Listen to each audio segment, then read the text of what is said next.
What is a food desert?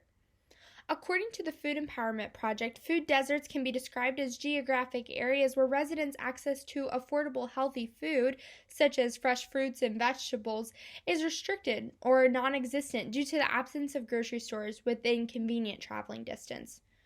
Unfortunately, people who live in food deserts turn to an unhealthy reliance upon fast food and long commutes to supermarkets.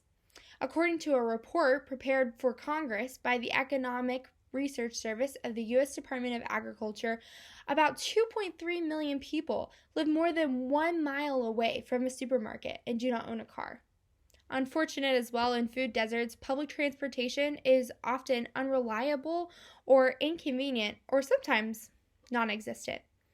There's a couple factors that contribute to this problem. The first one is that most of the time, areas that do not want to be considered food deserts will just put in a dollar store and they're no longer labeled food deserts. However, they still are one because chips, candy, and canned goods are not healthy options. They're full of sodium, sugar, and things that are not helping the community focus on their health. Unfortunate as well, racism also plays a major part in this problem, as Black and Latino communities are usually last on the list for getting a reliable supermarket. There was a study done by Times Magazine in Chicago where they found that white communities and areas had 4 times more supermarkets than Black or Latino communities. And in addition, the supermarkets that they did have in these areas were not reliable and didn't sell fresh fruits or vegetables. Unfortunately, there are several consequences to this issue. The first one is that there are major health problems in food deserts. Type 2 diabetes, heart conditions, and child obesity is something that is rampant in food deserts. Unfortunate as well, even if these conditions do develop in a person, they're unable to help their type 2 diabetes or other conditions or diseases because there isn't access to healthy food.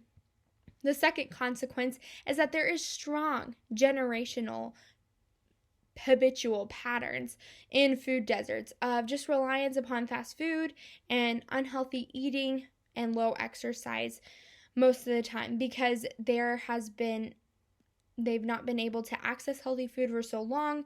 It's been years, decades, and generations that these habitual patterns have developed. The third consequence is whenever their supermarkets do offer fresh and healthy food, unfortunately, it's astronomically priced because there's just no access to healthy food in these areas. So this is a major problem, and there needs to be a solution to it.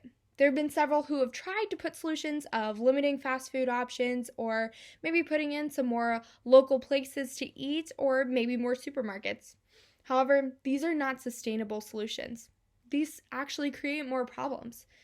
A sustainable solution that I've seen is that there have been food co-ops that have been put in food deserts, and these are lasting solutions that help change the patterns and the consequences that are seen in food deserts.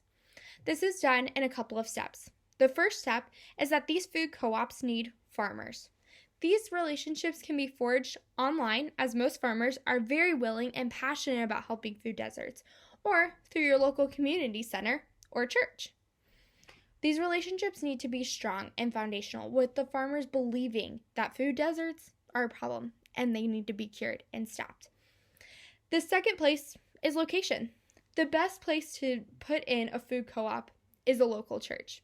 The reason for this is that the church is not only committed to the food desert problem, but also are committed to caring for the spiritual side of the community.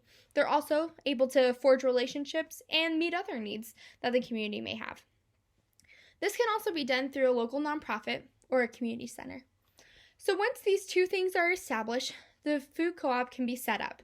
The best place to set it up is in the parking lot of the church, community center, or nonprofit. The reason for this is that passersby can see, be curious, and ultimately come, which, again, involving the whole community is the goal. Once at the food co-op, it needs to be set up like a farmer's market. This is best to help create a healthy view and not an unhealthy dependency of just handing out fresh fruits and vegetables for free. This is a farmer's market that people can come and buy these foods at. And it can be priced on a sliding scale. The best way to demonstrate the sliding scale is on a sign at the entrance of the food co-op or in cards that are handed out. That way, you can still make a profit and also find the sweet spot of helping the community and giving affordable food that supermarkets can't give.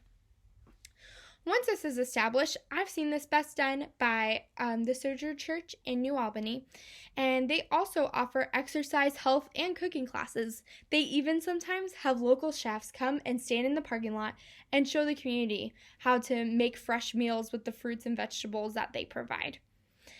That way, if this is done well, this stops the generational patterns that are happening in the community and helps them get more focused on health. These relationships are built, and ultimately, all these consequences that we've seen that happen in food deserts can stop, and there can be lasting change that's done.